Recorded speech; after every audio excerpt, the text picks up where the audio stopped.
Good evening, and welcome to Late Night Science, a quiet corner of the universe where curiosity drifts at the pace of thought and wonder unfolds like waves against the shore of your mind.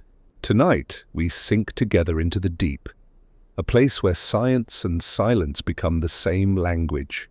Wherever you are listening from, a dim room, a sleepless night, a calm sea of your own thoughts. Take a moment to settle in. Feel the slow rhythm of your breathing, the gentle gravity of stillness, and let the day dissolve behind you. Thank you to all who return to this journey, and to those new among us. Your presence adds another light to this growing constellation of calm explorers. If this space brings you peace, or curiosity, or simply company in the quiet hours, a gentle tap of like or subscribe helps keep this voyage afloat. And now we begin. Beneath the waves lies a world more alien than any planet we've imagined, and the deeper we go, the less we understand. The descent begins with a shimmer. Sunlight fractured into ripples, scattered into prisms. The surface still remembers wind and sky, the laughter of gulls, the warmth of day. But with every slow meter downward, that brightness thins, stretching into ghostly blue. You feel it. The soft tug of gravity, the cooling hush, the growing weight of water pressing gently against your skin. The ocean becomes both a cradle and a cathedral. Vast, enclosing, patient. The first few meters are familiar. Fish flicker past like living reflections. Threads of kelp wave lazily in the sway of tides. But even here, change begins. Light bends, colors fade.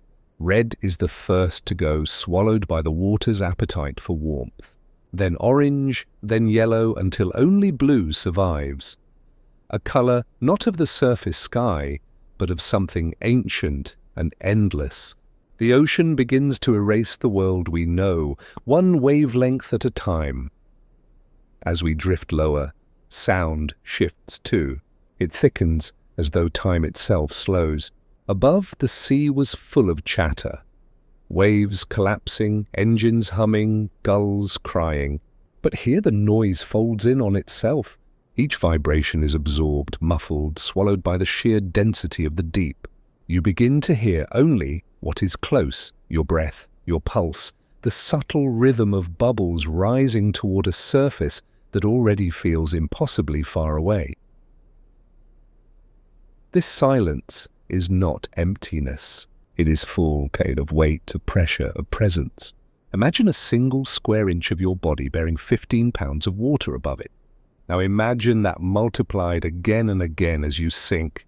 Every 100 meters, another atmosphere's worth of weight wraps around you. And yet you do not feel crushed. The body, like the ocean itself, learns to yield, to move with pressure, not against it. Down here, survival is not about resistance. It's about surrender. Somewhere between the last glimmer of light and the first true darkness, something inside you changes. The descent stops feeling like falling and starts feeling like being drawn, as if the sea itself wants to know you, to pull you into its quiet memory. You realize that this darkness is not an absence, but a depth, layered, textured, alive. Shadows ripple like silk. Particles drift like stars caught in slow motion. Every small detail feels deliberate, as though the deep has been waiting all this time to reveal its secret pace. There is a strange comfort in losing sight of the surface. The human mind, so used to horizons and anchors, begins to loosen its grip on direction. Up and down lose meaning. You float in a world without edges, weightless, nameless, infinite. It's easy to imagine this as a return. Not a journey away, but back towards something original. After all, life began here. Every breath of oxygen, every cell in your body, every whisper of evolution once belonged to this dark, saltwater womb. To descend is to remember. The light fades further. Now a dim watercolor, glow above your head, trembling like a memory. Below, darkness thickens until it becomes something you can almost touch. You wonder how many creatures are watching you from that dark, unseen eyes adapted to a life without day. You imagine their shapes, translucent bodies, slow movements, strange luminescent organs painting secret messages in the void. You realize that this is not lifeless darkness. It's a different kind of light. One that begins where sunlight ends, pressure builds, but so does calm. Your heartbeat matches the ocean's slow pulse. Time loses its sharpness, spreading like ink in water. Every thought stretches and drifts. You begin to understand why silence has always been sacred, not because it hides things, but because it lets them unfold. In the deep, physics becomes philosophy. Pressure is no longer an external force, it's an embrace. The water doesn't crush you. It reminds you that you are part of its continuity. Every molecule touches another, linking you to the ocean's weight, to its history, to every living thing that has ever floated here. When you breathe even in imagination, it feels like inhaling the memory of planets. Hydrogen, oxygen, the cosmic dust that built both stars and seas. Sometimes you catch a glimmer, the silver flick of a fish, the shimmer of plankton-like dust caught in a beam of moonlight. Each small light seems impossibly alive, a defiance against the immensity of blue. It's hard not to feel kinship, that same stubborn glow that humans carry in their minds when faced with the unknown. Down here, curiosity is not a tool. It's a form of survival. There's a point where light fades completely. Total darkness. And yet, instead of fear, a strange peace arrives. The mind stops expecting form or boundary. You are simply here, suspended between what you knew and what you can't yet name. In this stillness, imagination replaces vision. The ocean becomes a mirror for your own interior world. The deeper you go, the more you see yourself reflected in the void, your hopes, your hidden fears, your unspoken questions. Perhaps that's what the deep truly is, not a destination, but a meditation. The sea asks for nothing except your quiet attention. It holds no clock, no certainty, no division between one moment and the next. You drift in a space that is both inside and outside you. A stillness so complete, it becomes its own form of knowing. Somewhere far above, moonlight still shivers across the surface. The world continues, the winds move, tides pull, continents sleep. But down here, everything has slowed to the heartbeat of eternity. You feel it? That gentle pressure against your chest, that soft whisper in your ears. The sea doesn't demand understanding. It simply asks you to listen. And as you hang there between the last traces of light and the first touch of true darkness, a question surfaces, quiet as a bubble rising toward the unseen sky. If this is what disappears when we go this deep, what else might we discover that only exists when everything else fades away? The surface of the sea is a kind of illusion, a shimmering mirror that hides the vast cathedral beneath. From above, the ocean appears flat, uniform, endless. But the moment you slip beneath it, that illusion unravels. You begin to feel the layers, thin veils of difference stacked upon each other, each with its own temperature, texture, and tone of blue. The sea, like the atmosphere, is built in gradients, a vertical universe of fading light and deepening quiet. It begins with the epipelagic zone, the sunlit sea, where light still dances and color survives. Here, life rushes in patterns we can recognize, darting fish, schools that shimmer like liquid mirrors, forests of coral blooming beneath drifting waves. This is the ocean we think we know, the one that smiles back at the sun. The light here is thick and generous, and everything within it has learned the art of reflection. Scales like mirrors, shells like glass, bodies that bend brightness into disguise. It is a world of abundance built upon the generosity of sunlight, but even within that brilliance the first shadows form. Light weakens, stretching downward like threads drawn through water. With each meter of descent, colors begin to surrender. Reds vanish first, then oranges, then yellows. The blues deepen cold and eternal. You pass into the mesopelagic zone, the twilight layer, where day and night merge into a continuous dusk. It is here that light truly begins to lose its meaning. Only faint traces remain, soft as memory. Creatures drift in slow motion, their bodies tuned to scarcity.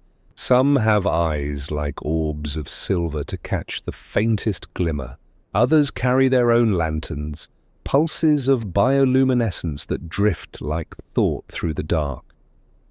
In this half-lit realm, every flash is communication.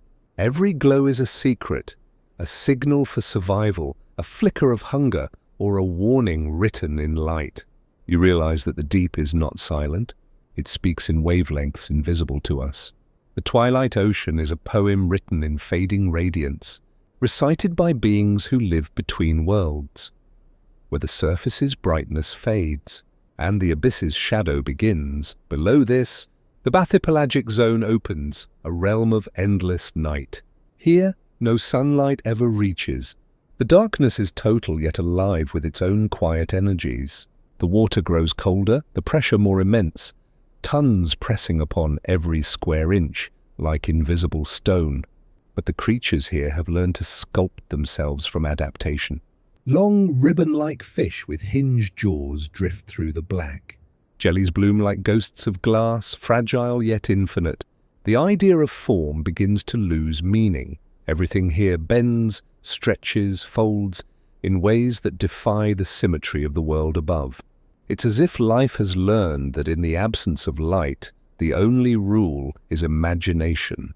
And deeper still, in the abyssopelagic, a landscape of shadow plains. Imagine a world where the horizon lies in all directions, but no horizon can be seen.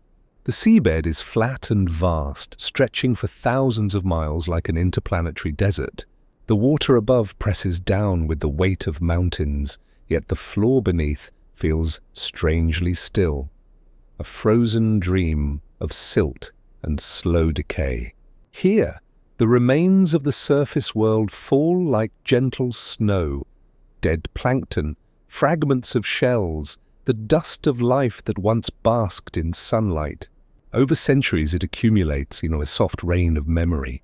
Every particle is a relic, every grain of sediment, a story of something that once lived, loved, or bloomed in the light. The ocean's architecture is not made of rock and mortar, but of thresholds. Invisible borders where light, temperature, and pressure shift. Each layer is both boundary and bridge. And as we descend, we are reminded that life adapts not only to abundance, but to absence. The creatures of the deep are not defined by what they have, but by what they have learned to live without. Pressure here is not an enemy. It is structure.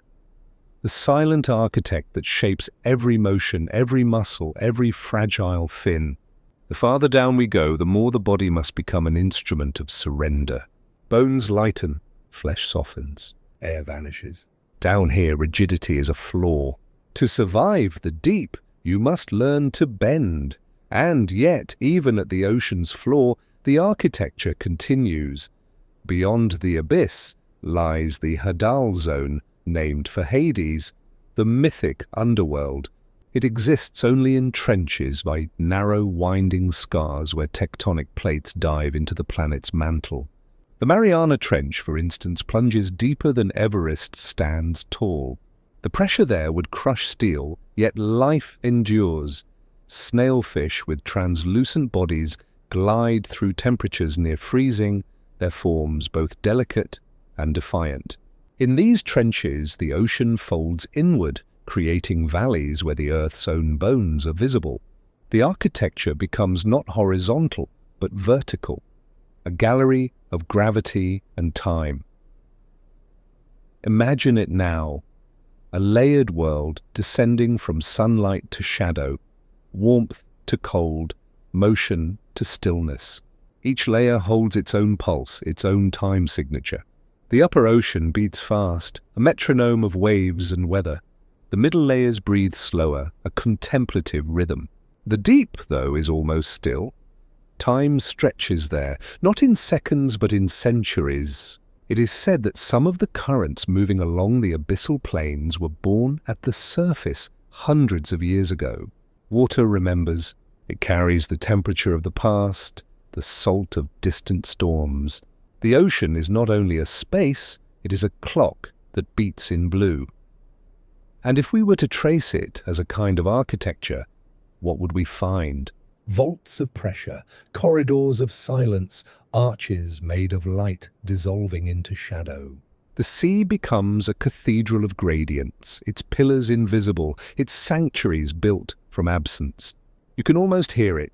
A low hum, the resonance of billions of molecules pressed together, vibrating in harmony. It's the sound of the deep breathing. Each layer is both a world and a metaphor. For depth itself, for consciousness, for the layered nature of knowing. We live most of our lives in the epipelagic, in the bright and the visible.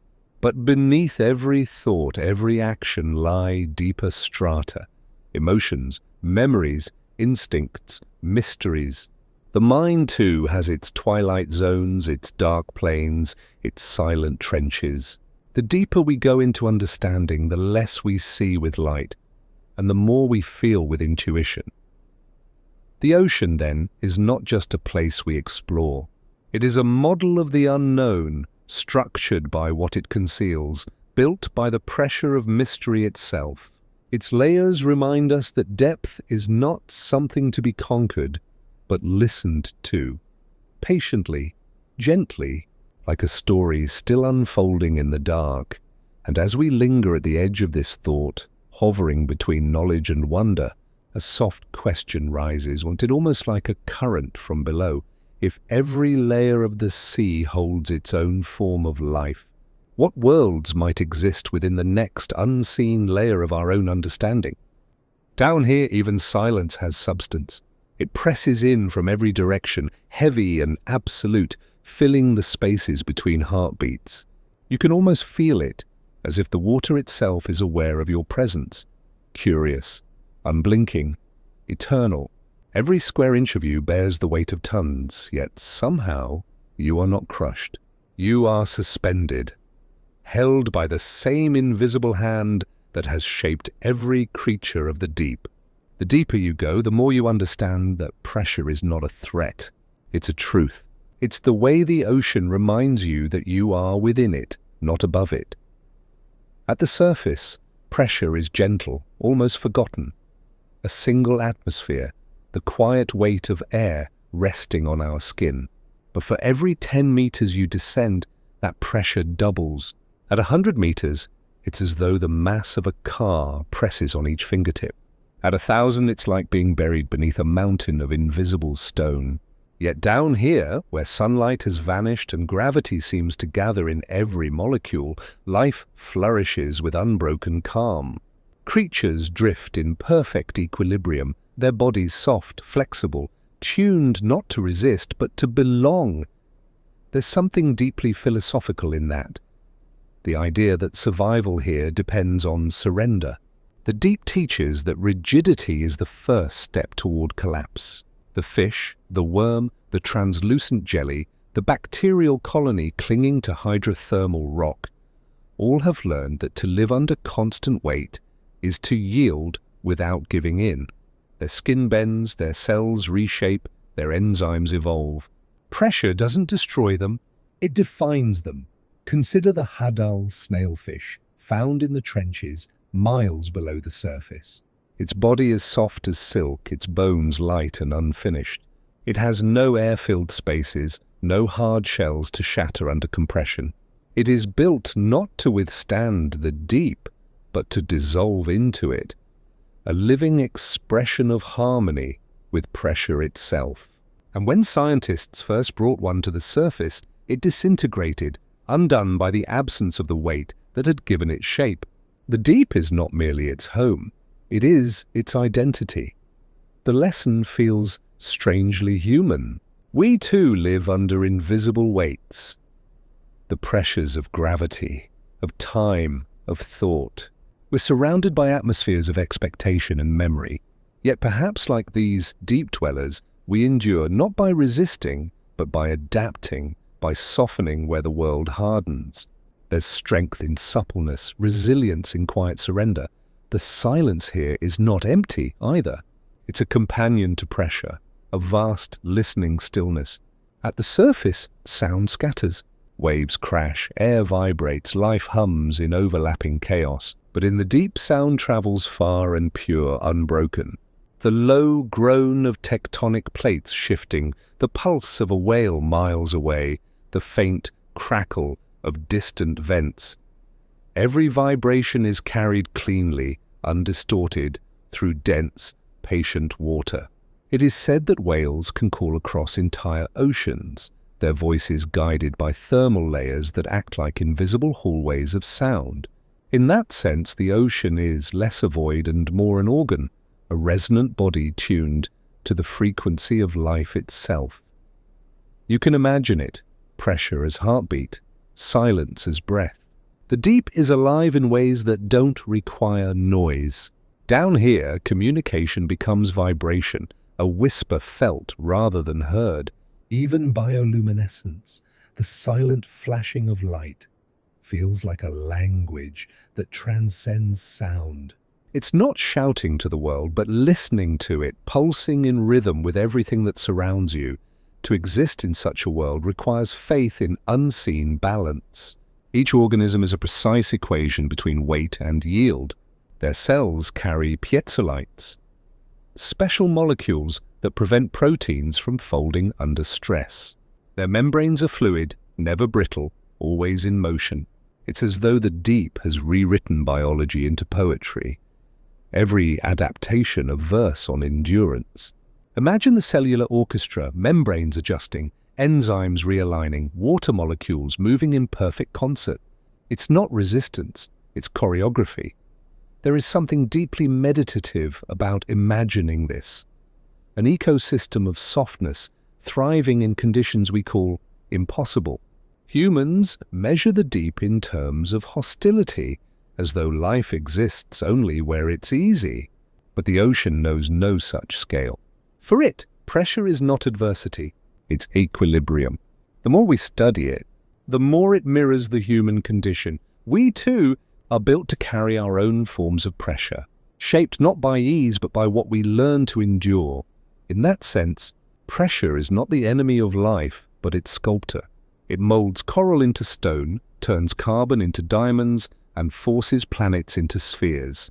The same force that presses upon the snailfish also shapes galaxies, gravity and compression, dancing partners in the story of existence. From the birth of stars to the quiet survival of microbes at the bottom of the sea, creation has always required weight. Perhaps life itself is the universe learning how to breathe under pressure. And what of silence? Why does it feel sacred here? Perhaps because it strips away distraction. Without noise, you begin to hear subtler things. The inner dialogue between heartbeat and breath, between thought and awareness. In silence, every sensation is magnified. Even imagination feels amplified, echoing through the same vast chamber that sound once occupied. The ocean's silence is not a void, but a mirror. In its reflection, you see the outlines of your own resilience, the quiet ways you adapt to invisible burdens. When the first deep-sea explorers descended in the 1960s, they spoke of the silence as overwhelming, not frightening, but awe-inducing. They described it as ancient, alive, unfathomably calm. It was as though they had entered the pause between heartbeats, the stillness that holds the rhythm of the world. That same stillness exists inside each of us. The moment before a breath, the space between thoughts. The ocean simply stretches it across miles. As we linger here, suspended in black water and boundless pressure, there's a strange realization. The deep doesn't fight to exist. It simply is. It has accepted every law of physics, every demand of gravity, and turned them into art. Even under 10,000 meters of crushing weight, there is beauty. soft, luminous, slow-moving beauty. Perhaps that is what resilience truly means, not defiance, but grace under pressure. Above us, the world rushes, winds, currents, sunlight. Below, the darkness continues, a calm abyss where silence speaks and pressure creates. Between them we drift, observers, learners, temporary guests in a world that understands endurance far better than we do. And as we prepare to sink deeper, toward the black plains where the earth's pulse meets the ocean's skin, one final thought lingers like the echo of a distant whale song. If pressure can create such delicate life here, what might the unseen pressures of our own existence be shaping within us? Darkness here is not absence, it is canvas, an endless black stretched across the deep, waiting for something to stir, to flicker, to breathe light into the void. And then, almost imperceptibly, it happens. A shimmer, a faint pulse, a slow bloom of blue that unfurls like thought. In the crushing dark, life invents its own stars. Down here, where sunlight has never arrived, the sea glows with its own constellations. Each one alive, each one fleeting, each one a small defiance against oblivion. It begins with chemistry, the quiet alchemy of survival. Within cells, luciferin meets luciferase, oxygen joins the dance and light is born. A spark without heat, a fire without flame. It is efficient, ancient, and strangely gentle. A biological miracle that turns molecules into miracles of visibility. Bioluminescence is both function and art, purpose and poetry. It's the sea's way of saying that even in suffocating darkness there is invention. That life, when denied the sun, becomes the sun. You drift among creatures who write their stories in light. Some flash to warn, some shimmer to seduce, others glow simply to exist. The lanternfish drifts like a jeweled ribbon, its body lined with tiny lamps. A Morse code of survival. The atoll jellyfish, when threatened, erupts into a spinning wheel of electric blue, like a cosmic flare. The anglerfish, with her dangling lure, carries a captive star above her mouth, a ghostly lamp to draw the curious close. And deeper still, microscopic plankton ignite the sea's surface with rolling fire, turning waves into liquid galaxies. Each glow has purpose.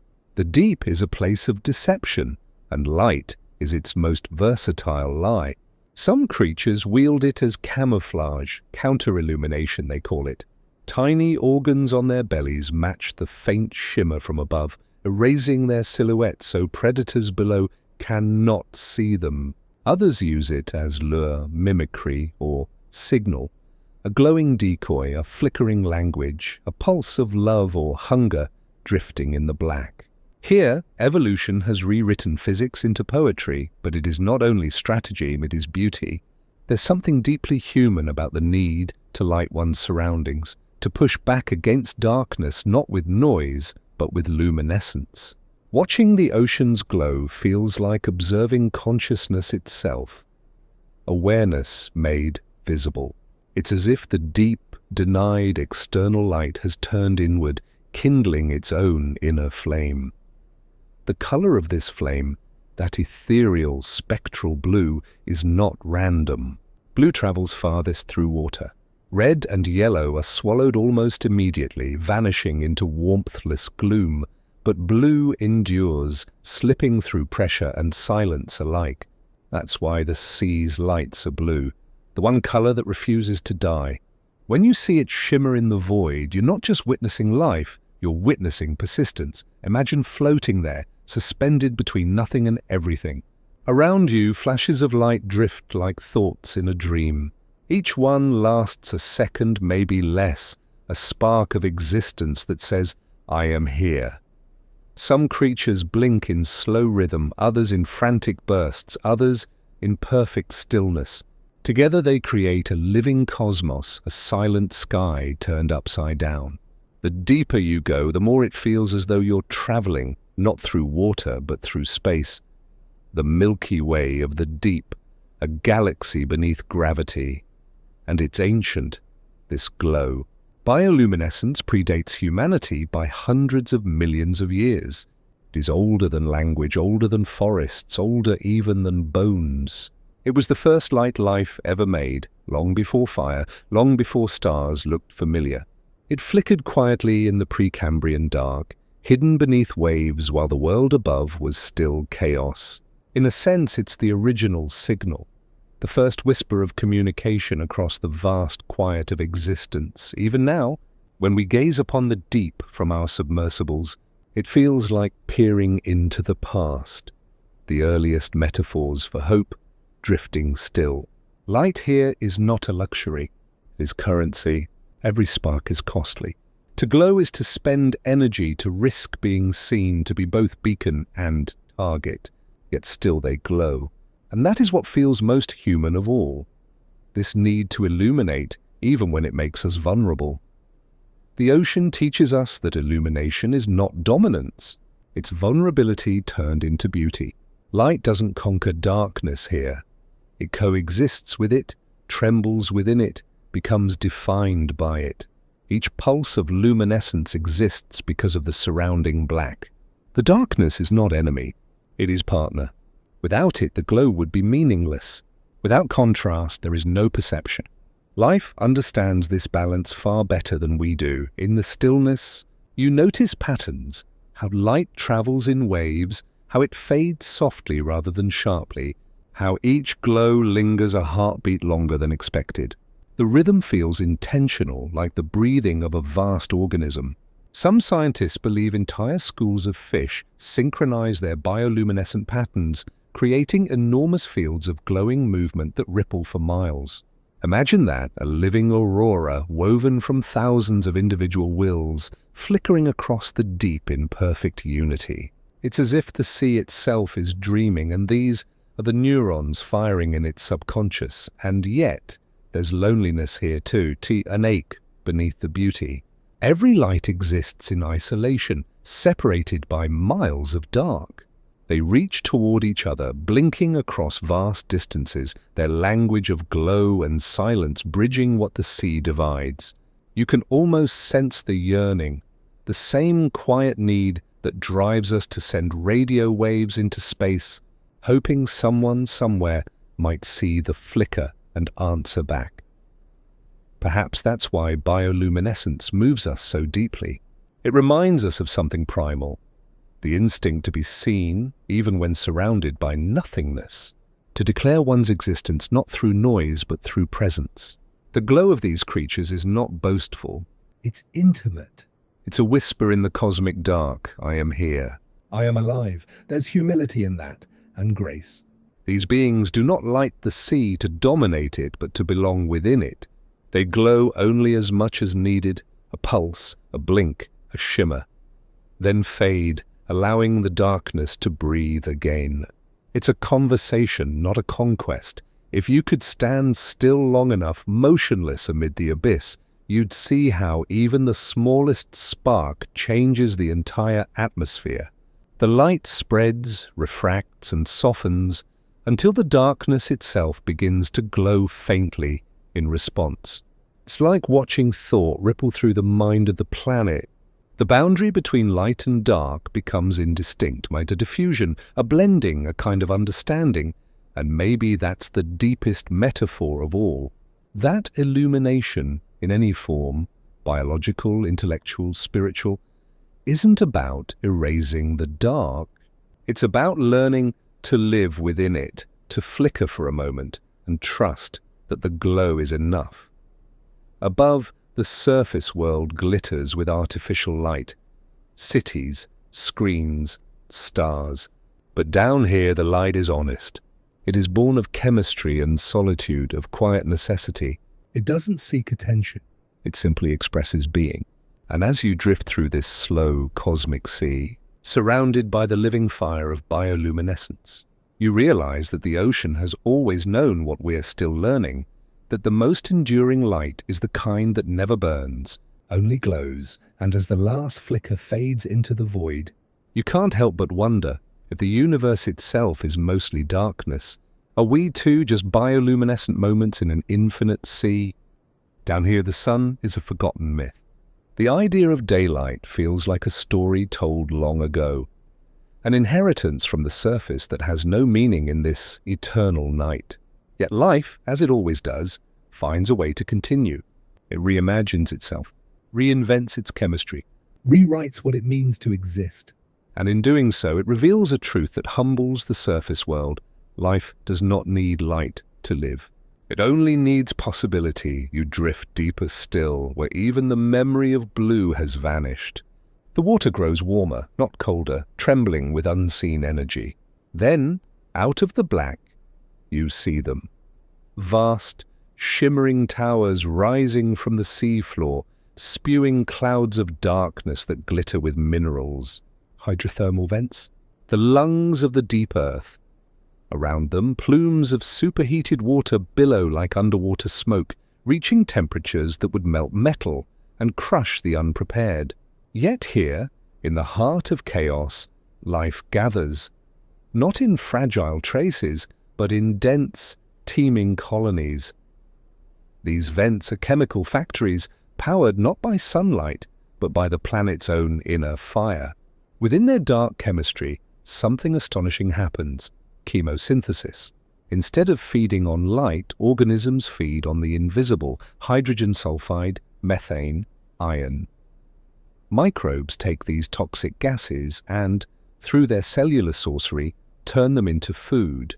They become the base of an entire ecosystem, one that breathes not the sky but the stone. Around them cluster strange companions. Giant tube worms, taller than a human, rise like pale red candles from the vent fields, their blood-filled plumes swaying in chemical currents.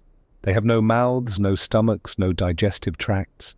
Instead, they house symbiotic bacteria within their bodies, tiny chemists who live inside them, converting poison into nourishment. It is an ancient alliance, a biological contract written in molecules and time. Nearby, blind shrimp scuttle over the rocks, feeling rather than seeing, guided by faint heat and the subtle vibrations of flowing minerals. Their shells shimmer with iridescent bacteria, their eyes reduced to pale dots that detect only warmth. Around them crawl crabs and snails with shells coated in iron, like miniature suits of armor forged by the planet itself. Everything here looks alien, and yet paradoxically feels more Earth than anything above. Because this is the raw blueprint of life: resilience, partnership, adaptation. The deep vents pulse like hearts. Around them you can sense an ancient rhythm, the planet breathing through fissures, exhaling minerals that feed entire worlds. It's strange to think that what rises from volcanic heat and chemical haze could sustain such beauty, and stranger still to realize that this may be how life began. Many scientists now believe that Earth's first organisms were born not under sunlight, but within these same abyssal cradles. The earliest cells may have sparked into existence among the minerals, using energy gradients and chemical whispers to build complexity from chaos. That idea, added that we may all descend from darkness, changes everything. It reframes evolution not as a climb toward light, but as an endless adaptation to energy in whatever form it takes.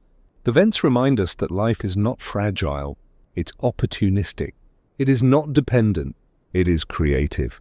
It doesn't require comfort, only balance. Even the architecture of these ecosystems is breathtaking in its logic. Every molecule is used, every reaction loops back into another. The bacteria feed the tube worms, the worms shelter the shrimp stir the sediments, releasing more minerals for the bacteria. Nothing wasted, nothing static. It is a closed circuit of existence, humming quietly in the dark, independent from the sun's reach, a second biosphere, hidden within our own. You might think of it as a mirror world, and not opposed to the surface, but parallel to it. Up there, forests inhale light and exhale oxygen. Down here, vents exhale minerals and give birth to communities that have never seen the sky. Both are ecosystems, both alive with equilibrium. The difference is philosophical. Surface life depends on a distant star. Deep life depends on the planet itself. This inversion feels almost spiritual. In the absence of light, life turns inward, not reaching for the heavens but listening to the Earth's interior hum. Each vent is like a prayer, spoken in gas and metal, a steady chant that says, "I am still here." And the creatures who gather there embody that message. They are not fragile ghosts of the abyss. They are pioneers, explorers of a different kind of energy. When you watch the bacteria shimmer on the vent walls, you begin to understand evolution not as progress, but as diversity of strategy. It's not about reaching perfection. It's about discovering options. Some life forms found sunlight and turned it into sugar. Others found sulfur and turned it into breath. Both paths lead to beauty. Both are answers to the same question. How do you keep the flame alive? And perhaps that's the quiet lesson this place teaches, that life's intelligence isn't in its dominance, but its adaptability.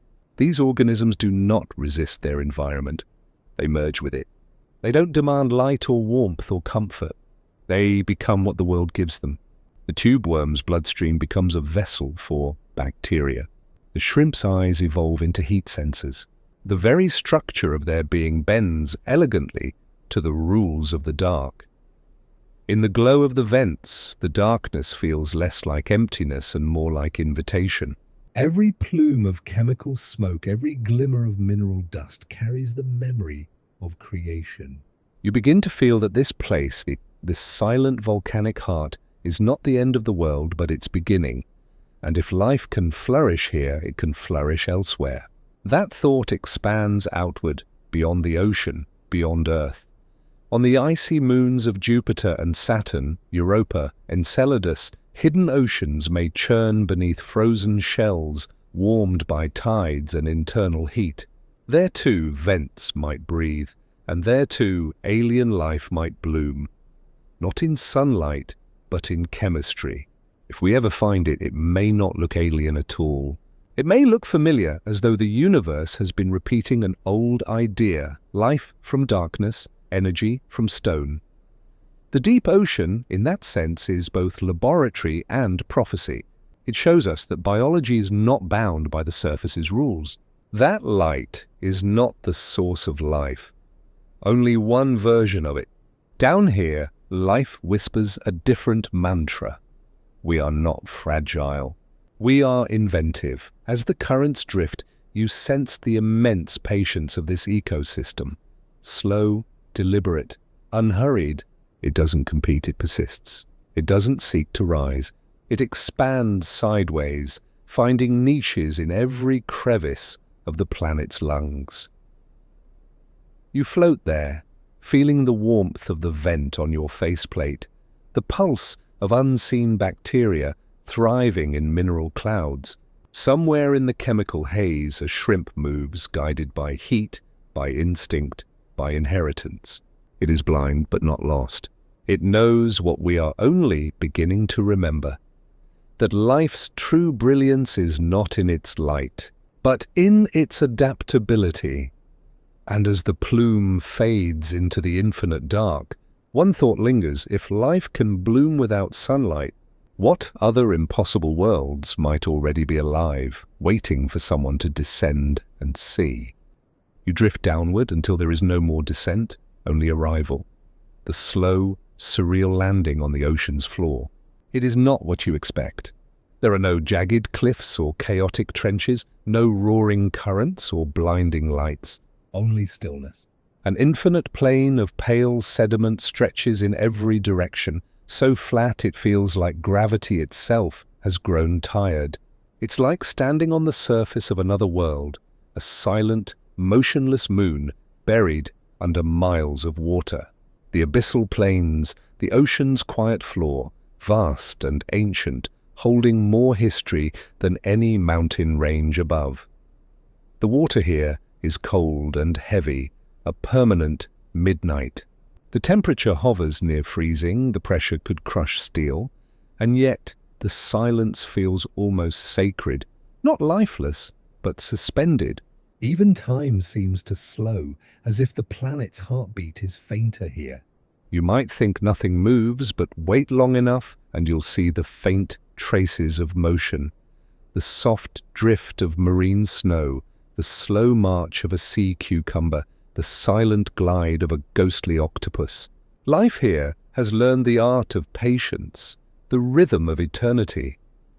The sea floor is made of dust and dreams, layers of fine sediment that have settled over millions of years.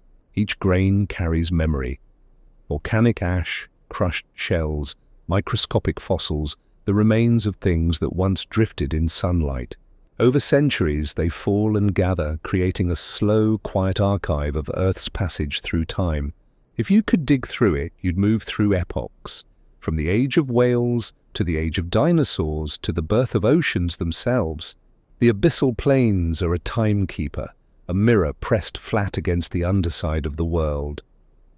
The creatures that live here are architects of silence.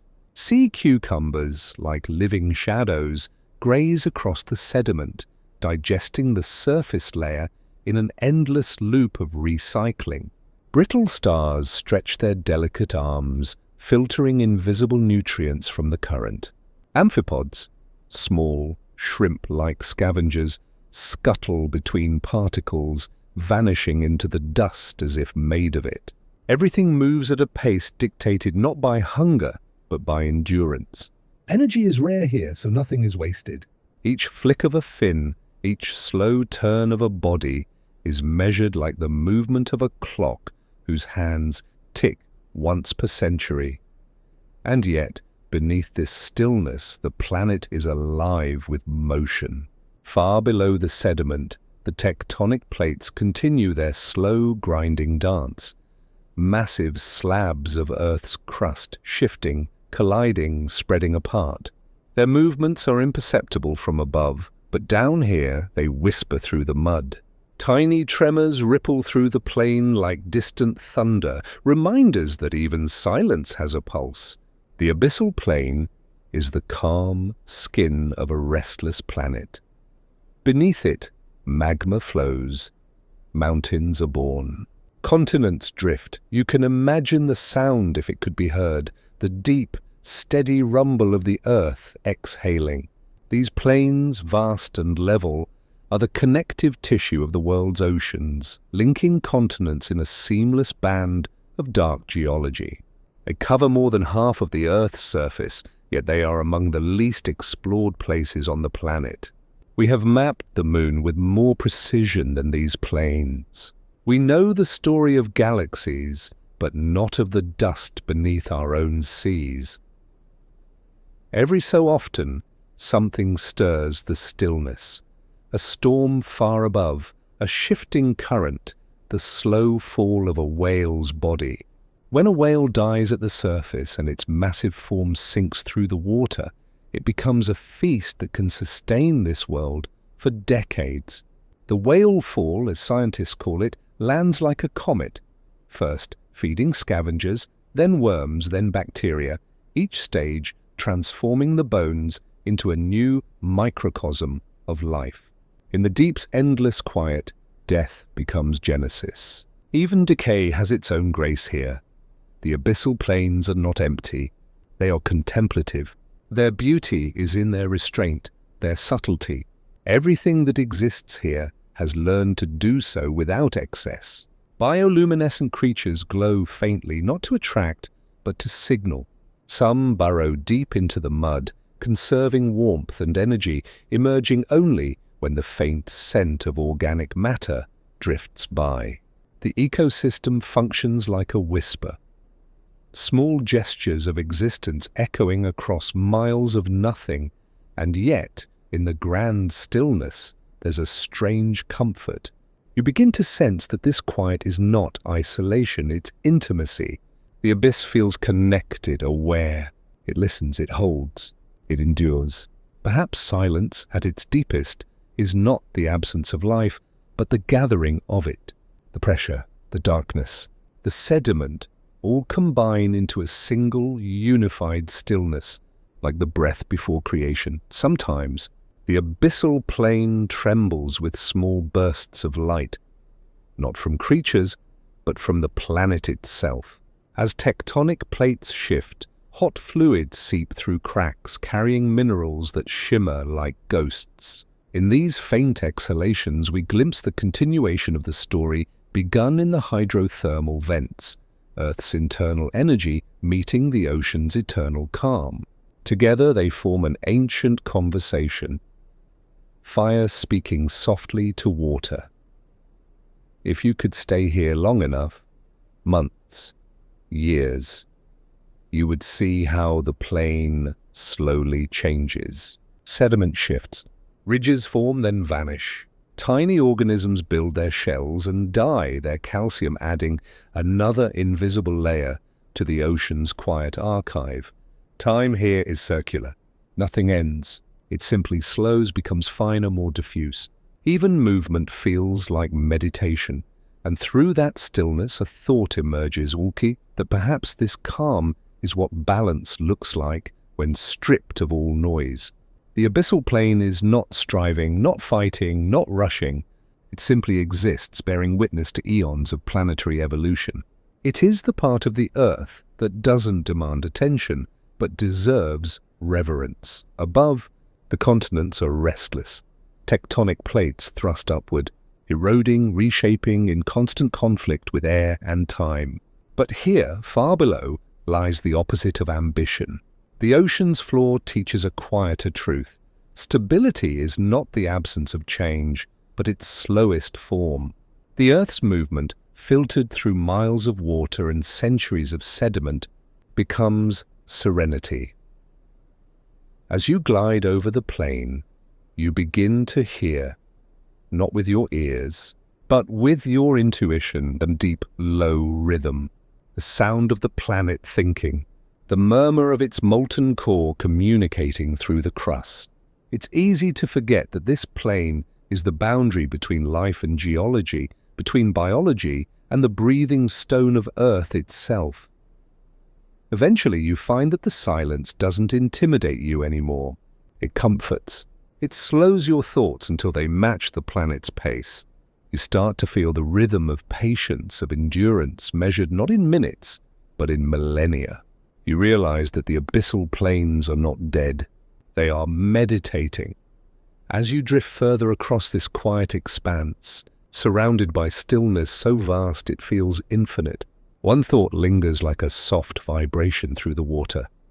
If even the Earth's deepest silence has a pulse, perhaps nothing in the universe is ever truly still. You descend again, deeper into the dark, but this time you're not alone. The water ahead flickers with faint, ghostly light. At first it seems like illusion, a mirage formed by your tired eyes in the black. But then you see it. Towering spires rising from the seafloor, shimmering with heat, breathing columns of smoke that twist like incense in a temple without walls. These are the hydrothermal vents, the hidden cities of the deep. They rise from the abyss like cathedrals built by invisible architects. Some stand as tall as buildings, their surfaces crusted with metal and salt, their chimneys exhaling water so hot it should boil, but cannot, not under the crushing weight of the ocean. Around them, the temperature changes in an instant. A few feet away, the water is freezing. At the mouth of the vent, it's scalding. Between these extremes, life gathers. An impossible metropolis at the edge of creation. The vents are not rare. They lace the ocean's floor like constellations of heat, marking the seams where tectonic plates drift apart. Along these seams the planet exhales. Superheated water, enriched with minerals and metals, bursts from the crust, carrying iron, copper, zinc and sulfur into the cold abyss. The black smoke is not smoke at all, but mineral dust, cooling as it meets the sea, falling like ashes onto the seafloor. Each plume births a new landscape, fragile towers that grow, collapse and rebuild in cycles of geological breath. And yet, within this volatile terrain, there is order, a kind of ecosystemic civilization.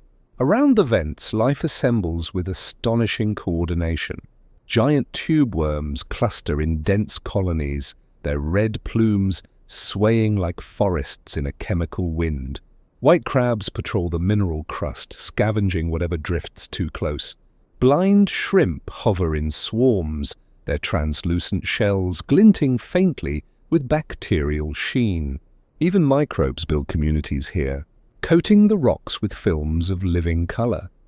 Oranges, yellows, silvers, microbial mosaics that shimmer like stained glass under faint light. Every inch of this city is sustained not by sunlight, but by chemosynthesis, the alchemy of life feeding on the Earth's internal breath. The bacteria at the base of this world convert sulfur into energy, transforming poison into nourishment. They are the true architects here, invisible but essential, weaving an economy of existence in which heat and chemistry replace light and chlorophyll. Above them, layers of interdependence rise like scaffolding, worms hosting bacteria, shrimp feeding on worms, crabs cleaning the remnants. Everything alive here owes its survival to the flow of minerals, to the invisible exchange between rock and water.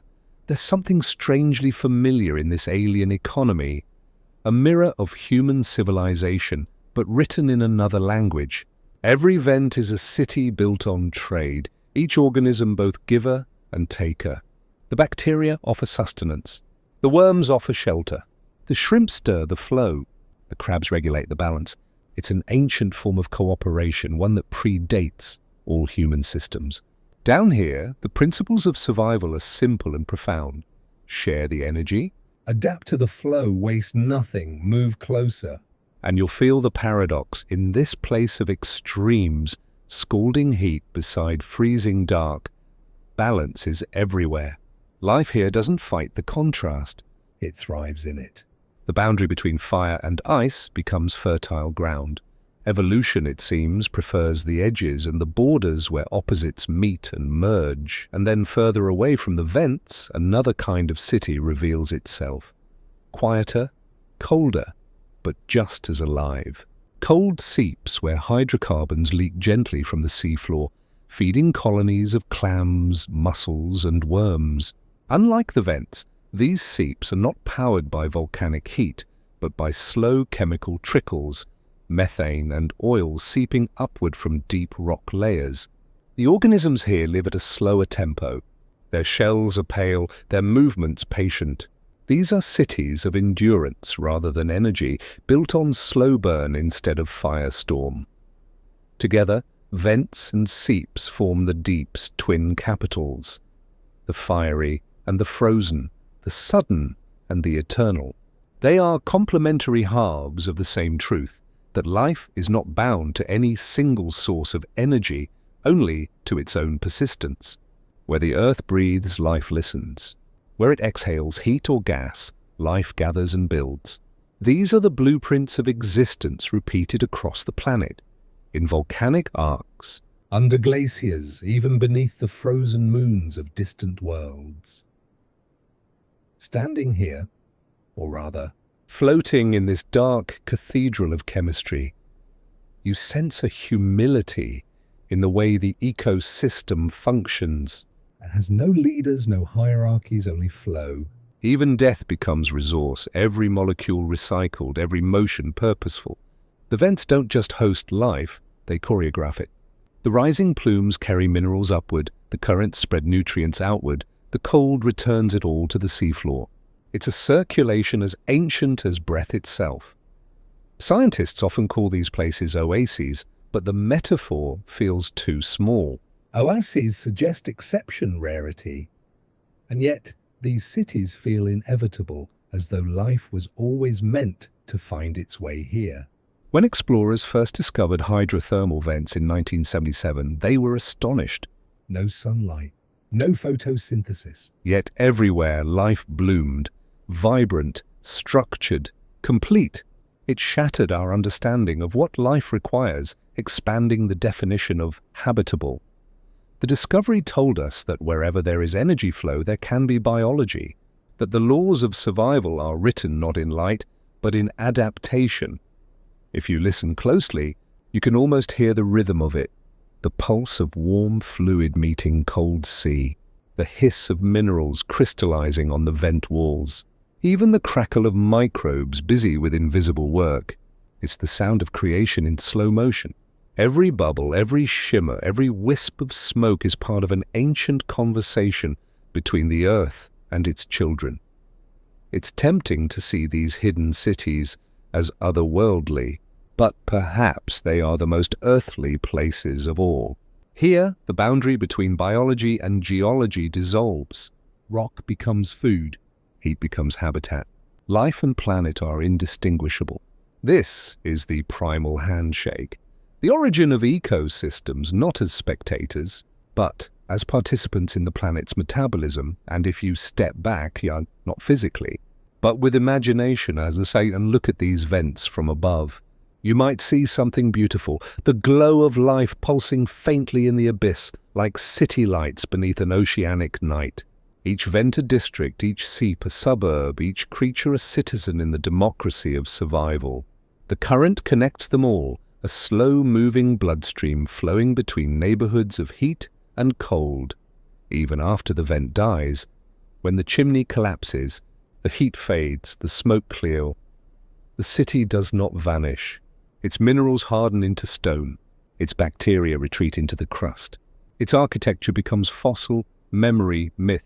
New vents appear elsewhere, and the cycle begins again. The city moves, reborn.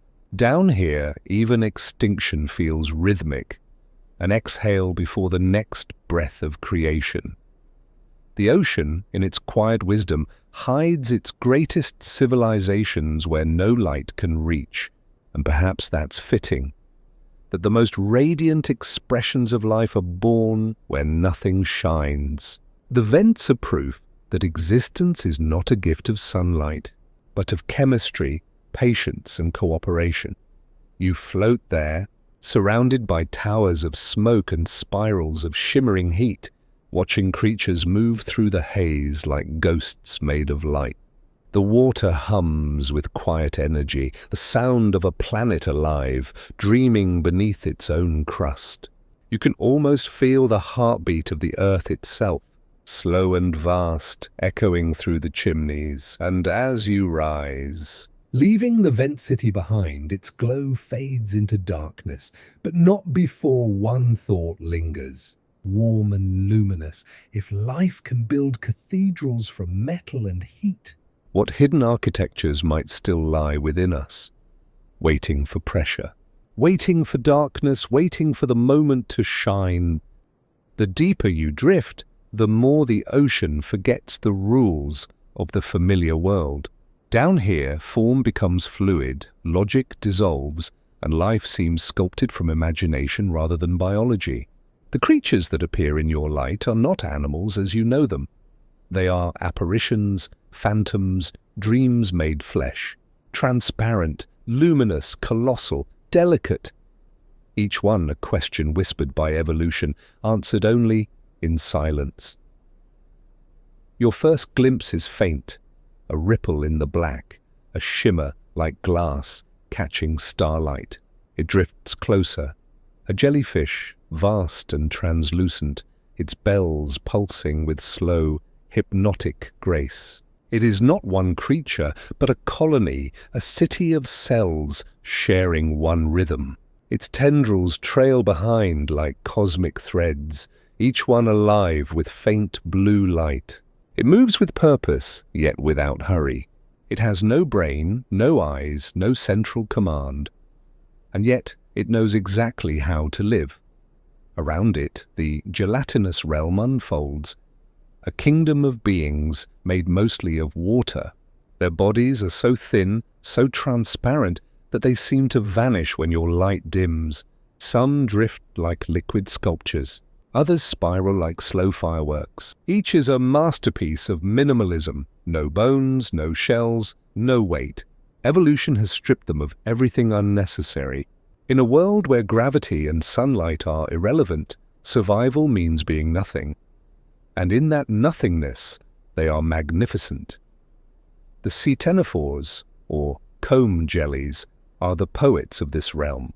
Their rows of cilia beat in waves, scattering rainbow light across their glassy forms.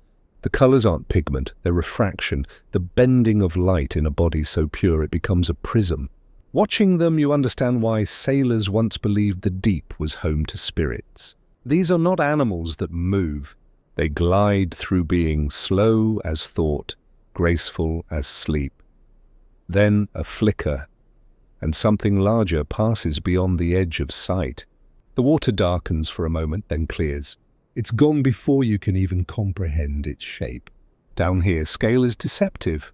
The vastness of the dark can hold anything, from a plankton the size of a grain of sand to a predator longer than a bus. And then, there it is, the giant squid. A myth-given muscle. Its eyes, the largest in the animal kingdom, reflect your light like two moons. Each eye is a mirror to the abyss, evolved to catch even the faintest shimmer of bioluminescence from prey or rival. Its arms unfurl with impossible grace, movements too fluid to belong to flesh. This is the monster of sailors' tales, the kraken of legend, and yet it is shy, almost tender. It lives not in fury, but in solitude. Its presence feels prehistoric, like meeting time itself. You sense that it remembers an ocean older than continents. Its kin once hunted behemoths. Now it drifts in a quieter world, its battles replaced by silence. For centuries, humans dreamed of such creatures, feared them, worshipped them, imagined them tearing ships from the surface. But the truth is gentler. The giant squid is a ghost of evolution, not a beast of rage. It survives where pressure would crush steel, feeding on shadows and instinct. It does not conquer its world. It becomes it. Further below, the glass squid floats by, nearly invisible, organs suspended like stars within crystal. Its body is clear, a perfect disguise. Only its eyes betray it, gleaming orbs of silver that catch what little light exists. Each blink feels like a secret shared. The glass squid doesn't fight or flee. It simply fades, letting the darkness reclaim it. It's an art form evolution rarely repeats. Transparency as the ultimate defense. Here, the laws of life invert. On the surface, creatures grow bright and loud to attract attention. In the deep, they glow softly to vanish. Bioluminescence becomes camouflage, not spectacle. Lanternfish and vampire squids wear constellations on their bodies, using light as language. A flash might mean danger. A pulse might mean hunger. A rhythm might mean love. Communication here is silent, encoded in biochemistry. A dance of glows across the endless night. You begin to realize that these creatures are not merely survivors. They are artists of existence. Their shapes, their colors, their behaviors, all are expressions of adaptation so elegant they verge on art. The siphonophores, for instance, can stretch over 100 feet long, yet they are not one being. They are colonies of thousands, each specialized, some for movement, some for feeding, some for reproduction. Together they act as a single entity, a collective mind without a brain, a living metaphor for cooperation itself. There is beauty here, but also fragility. These creatures are made of glass and memory. A shift in current, a touch of warm water, a trace of pollution. Any of it could unmake them. Their existence is balanced on the finest edge of temperature and chemistry. And yet they have endured for millions of years, long before us. The deep is patient. It keeps its miracles quiet. Every so often, amid the drifting jellyfish and spectral fish, you encounter the giants. Not in size, but in presence. The oarfish, silver ribbons that move like dream serpents, their bodies undulating with impossible precision. Or the barrel-eye fish, whose head is transparent dome, eyes rotating upward through the glass to track prey. Seeing one feels like looking into an alien's helmet. And perhaps that's what they are. Emissaries from another order of existence, where transparency and darkness are survival's twin strategies. The deep sea, you realize, is not a graveyard. but a dream of Earth, one that never woke. Here, evolution took a different path, soft instead of hard, quiet instead of loud, luminous instead of opaque. These are not failures of form, but refinements of being. The glass, the glow, the gentleness. They are signs of a world that evolved inward, toward subtlety. And yet, looking at them, it's hard not to feel a flicker of prophecy. Transparent bodies, decentralized minds, communication through light. Are these not hints of what life might become again, long after us? When sunlight fades and the surface turns cold, perhaps life will return to this form. Soft, luminous, collective. The creatures of dream are not just relics of the past. They are blueprints of the future. You float among them, between ghostly ribbons of light through clouds of living glass, and it feels like drifting through a vision. Time loses meaning. The dark becomes comforting. The creatures around you do not fear or flee. They simply exist, unburdened by thought or memory. Each one is perfect in its quiet defiance of reason. As you rise, their light fades, absorbed again by the black. The jellyfish dims to shadow, the squid sinks back into myth. The water becomes empty, but the emptiness hums. It carries the echo of what you've seen, a world where life forgot solidity and became light instead. In the end, the creatures of dream remind us of something our own world often forgets, that life's most astonishing forms are born not from abundance, but from absence, from darkness, from pressure, from silence. They teach that imagination is not unique to humans. It is woven into nature itself. Down here, evolution dreams. And in its dreaming, it creates the ghosts, the giants, the glass-bodied miracles that drift like thoughts through the ocean's mind. Silence is never truly silent here. Beneath the weight of miles of water, where sunlight cannot reach and color dissolves into black, the deep ocean hums with its own secret orchestra. What your eyes cannot see, your ears begin to sense. Vibrations through salt and pressure, whispers through molecules. In the absence of light, the sea becomes a cathedral of sound, vast and resonant, every creature a musician, every movement a note in a composition older than memory. You drift in stillness, listening. At first, it seems empty, a void so deep it swallows even thought. But then something begins to emerge, a low pulse, a tremor like breath beneath your feet. It's the earth itself murmuring through its bones. Seismic rumbles roll across the ocean floor, the slow shifting of tectonic plates transformed into the language of stone. These are the planet's heartbeats, inaudible to the surface world, but constant down here. Each one tells of continents drifting, mountains rising, trenches yawning open in the dark, and layered over this slow planetary bassline comes the sound of life. You hear it first as a faint clicking, the crackle of shrimp snapping their claws to stun prey. The noise is sharp, staccato like distant static, but multiplied by millions, it becomes a living chorus. The snapping shrimp symphony, so loud that in some coastal shallows it drowns out passing ships. These tiny creatures, each no larger than your finger, create one of the loudest collective sounds in the natural world. They are proof that even the smallest lives can shape the soundscape of the planet. Then far below, something else begins. A song so vast it feels like space itself is vibrating. A wail. Its voice rolls through the darkness in slow, trembling notes, carrying for hundreds, even thousands of miles. You cannot see it, but you feel it. A blue whale, the largest creature ever to live, singing into the black. Each note lasts for minutes, each phrase an ocean's breath apart. The sound is not random.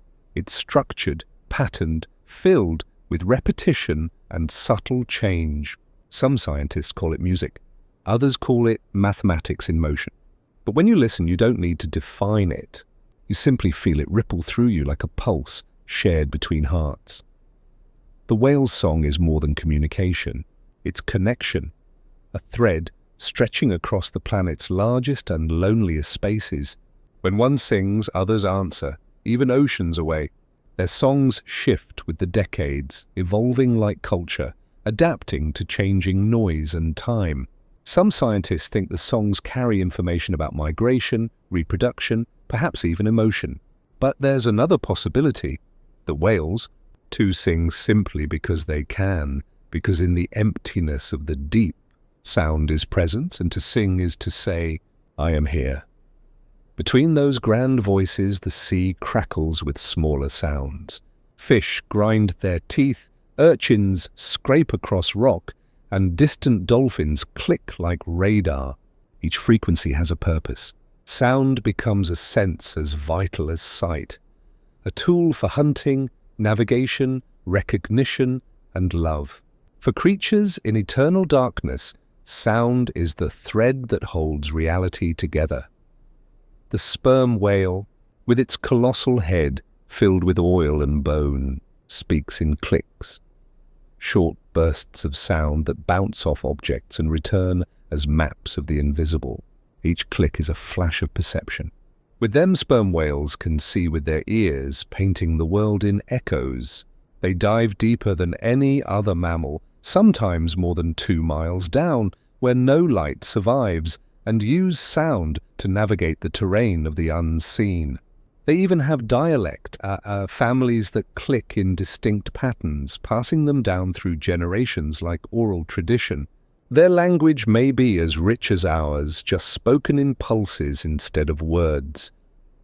And then there are the deep, scattering layers, vast clouds of small fish, squid and plankton that rise and fall each day, following the faint ghost of sunlight. Their movement creates a sound, a soft, continuous shimmer that blankets the ocean like wind through leaves. Early sonar operators mistook it for the seafloor itself, shifting in the night. But it was life. Billions of tiny creatures migrating together in what is now known as the largest movement of biomass on Earth. Every night, an entire world rises toward the surface, and every morning it sinks again. Humming softly as it goes, even the Earth's breath leaves a mark here. Waves above send rolling pressure downwards. Wind on the surface becomes a distant hiss. Rainfall patters faintly through the column. The ocean is an archive of every motion, every storm, every cry. It is as though the planet records itself in sound, and humans, of course, have joined this orchestra, though often without harmony. Our ships groan and thunder, our sonar shouts through the quiet, our drilling hums endlessly through the layers. To the creatures who depend on sound, it's as if their world has filled with static. Some whales must now shout to be heard. Some dolphins lose their bearings. The sea is not silent, but it is louder than it should be. Yet, in the spaces untouched by machines, the true sound of the deep still thrives. There are places thousands of miles from land where you can hear the faint moan of shifting icebergs, the creak of coral reefs expanding, or the distant hum of hydrothermal vents releasing gas from the Earth's heart. These are not just sounds, they are signatures, identities. Every region of the ocean has its own voice, its own accent, its own rhythm of being. You close your eyes, though it makes no difference down here, and let the soundscape surround you. The whale song stretches like a horizon, the shrimp crackle like faraway rain. The planet's heartbeat rolls beneath it all. Together they form something that is not just noise, not just data, but music in the oldest, truest sense. Music as communication, as belonging, as existence expressed through vibration. And you wonder if we could truly listen, not with instruments but with understanding, what would we learn from this chorus? Could we hear the shifting of seasons, the sorrow of melting ice, the rhythm of migration? Could we tell when the ocean is well or when it suffers? Perhaps, in its own way, the ocean has been speaking all along, telling us what it feels, what it needs, what it remembers. In the end, the sound of the deep is not just the voice of the ocean. It is the memory of the planet itself. Every tremor, every echo, every sigh is a story written in vibration. And when you listen closely, past the noise of ships and storms, past the rumble of continents, you can almost hear the faintest whisper beneath it all. Soft, Rhythmic, endless, the heartbeat of a living world. calling to anyone who remembers how to listen. We often say that the ocean is familiar, or that we know its tides, its shores, its waves, but this is an illusion of edges. The truth is humbling. We have mapped the surface of Mars more clearly than we have charted the seafloor beneath our own feet. More than 80% of the ocean remains unexplored, unseen, and largely unknown. What we do not yet know, what we have never even glimpsed, makes up the vast majority of our planet.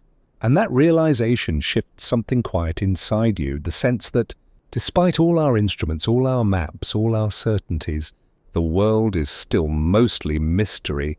When you descend into the deep, there is no horizon, no sense of distance, only pressure and dark.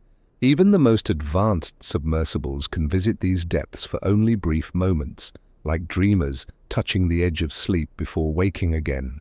Cameras flicker, lights fade, signals vanish. The deep keeps its secrets not out of malice, but out of sheer immensity. A silence so complete it resists intrusion. To look into it is to confront a kind of humility we rarely encounter, the awareness that most of what exists on Earth we have not yet met. Sonar gives us hints. Shadows on a screen, ridges and trenches rendered in echoes. The Mid-Atlantic Ridge, stretching for thousands of miles like a scar of creation. The Mariana Trench, deeper than any mountain is tall. The countless canyons, plains, and volcanoes that shape the floor beneath the waves. Each discovery brings both clarity and confusion. For every question answered, another 1,000 rise. We know the ocean is alive, restless, teeming. We can measure its chemistry, track its currents, map its temperature shifts, yet we cannot truly see it. The ocean's face is hidden beneath its own reflections. Every so often, exploration pierces the veil, and something extraordinary emerges. A new species of jellyfish with crystalline bells, its tentacles coiling like liquid lace. A ghostly octopus, pale and translucent, pulsing through the black. Scientists called it Casper, for it seemed more apparition than animal. Strange fish with heads of glass, worms that feed on sulfur, crustaceans that glow like stars. Each time we send a probe down, we return with something that rewrites our understanding of what life can be. The deep does not follow our rules. It writes its own. It's possible, even likely, that entire ecosystems exist beyond our reach. Communities of creatures adapted to crushing pressure, to chemical heat, to eternal night. Perhaps they live in caverns beneath the seabed, in liquid layers trapped between rock and water. Perhaps some thrive around vents we've never found, nourished by chemistry we don't yet understand. The deep may be home to life forms so strange that we wouldn't recognize them as alive at all. Organisms that metabolize metals or minerals, that sense not light or sound, but magnetic fields or vibration. Life, it seems, is less a fixed pattern than a capacity to persist, no matter the circumstance. And so the deep remains a frontier, but not the kind filled with conquest or flags. It's a frontier of patience, of curiosity, of reverence. The ocean hides nothing out of greed. It simply exists at a scale that humbles the human sense of knowing. Down there, discovery feels different. It's not about dominion or ownership.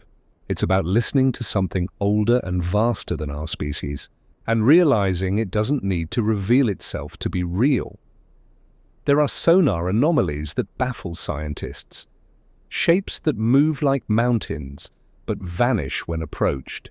Sounds that echo through miles of water with no known origin. One such mystery, recorded in 1997, was named the Bloop. It was a deep, resonant sound heard across thousands of kilometers, far louder than any wail. Some wondered if it was an unknown creature, a giant unlike any seen before. Later, it was traced to the fracturing of an iceberg. Yet even that in its grandeur reminded us how little we comprehend the language of this realm. The ocean's voice, when it speaks, can still sound like a myth. The unknown does something gentle to the mind. It invites us to wonder again, to let go of the need for answers. The ocean doesn't withhold. It simply is, a vast, unfolding presence that defies the simplicity of explanation. In a world where we measure everything, categorize everything, archive everything, the deep ocean remains an act of quiet resistance, a reminder that mystery is not ignorance, but balance. That there are still places on Earth where imagination and truth are indistinguishable. You can almost imagine what hides there. Creatures evolved in ways we've never conceived, maybe transparent forms that feed on sound, or colonies that glow in shifting patterns, or beings that drift through chemical clouds like thought through dream. It's not fantasy. It's inevitability. Life, as we've learned, always finds a way. Not toward beauty or perfection, but toward survival, in whatever form it must take. The deep is the purest test of that truth, and perhaps as we explore it, we also explore ourselves. The ocean mirrors our own interior unknown, the unconscious, the uncharted mind, the depths where memory and instinct intertwine. Just as we peer into the abyss, it peers back. Our fascination with the deep may be more than scientific. It may be spiritual. For every sonar ping and robotic probe, what we're truly seeking is the same old human thing, to know what it means to exist in a universe that keeps most of its secrets to itself. The irony is beautiful. We live on a blue planet, and yet we know so little of its blue. We send probes to other worlds, chasing the faint possibility of life, while beneath us, vast and alive, an entire biosphere still waits, unvisited. The greatest alien world may not be out there in the stars. It may be right here, in the folds of our own seas. And so, we keep listening. We keep sending lights into the dark, each one a small gesture of curiosity against an ocean of not knowing. Every discovery, every strange creature, every unexplained sound is a whisper from the deep, reminding us that mystery is not the absence of knowledge. It is the foundation of wonder. The sea keeps its secrets with grace. It does not taunt or conceal. It simply continues layer upon layer, world within world, beyond the limits of our reach. To know that such a vast unknown still exists is not frightening. It's comforting. It means there are still horizons left to dream toward. And as you drift upward again, toward the thinning dark, you carry that thought with you. That beneath the calm surface of the world, an untouched wilderness still hums with possibilities, patient and eternal. The deep waits quietly, as if saying, "When you are ready to listen, I will still be here." Curiosity is one of humanity's oldest instincts, the quiet pulse that drives us to peer over edges, to dive into darkness, to build eyes where our own cannot reach. For as long as there have been oceans, there has been the urge to know what waits below. The surface, for all its vastness, was never enough. Something in us needed to descend, to see the unseen, to touch the unreachable, to prove that even the most silent depths could be brought into understanding. And so began our long, patient conversation with the deep, a dialogue written not in words, but in machines. It started with courage, not technology. In the early centuries, explorers sank in crude bells of iron, trapping air within so they might breathe for a few short minutes beneath the waves. The first divers hung suspended in heavy suits, their copper helmets gleaming faintly in the filtered sun, air hoses tethering them to fragile life above. They could only reach the shallow edges of the sea, But even there, they saw enough to ignite imagination. Strange fish, forests of coral, the quiet shimmer of light bending through water. These were glimpses, small and imperfect, yet they changed everything. The ocean was no longer a void. It was a world. In 1930, on the coast of Bermuda, a sphere of steel was lowered into the Atlantic, a small, unassuming orb that would become a symbol of human wonder. The bathysphere, built by William Beebe and Otis Barton, was no larger than a closet, its windows the size of coins. Yet within that confined space, humanity took its first true step into the deep. Beebe's voice, transmitted through a single wire, described glowing jellyfish and unknown creatures that flashed like blue fire in the dark. His words traveled back to the surface, painting images of a world that no one else could see. It was, in its way, a kind of poetry, science's revelation. But the ocean does not yield easily. For every descent, there were risks. Crushing pressure, absolute cold, total isolation. The deeper you go, the heavier the world becomes. At 1,000 meters, steel bends like clay. At 4,000, light itself ceases to exist. To survive there requires ingenuity bordering on faith. Every window, every bolt, every ounce of oxygen must hold against a universe that would rather keep its secrets. Decades later, the Trieste carried that same faith to the bottom of the world.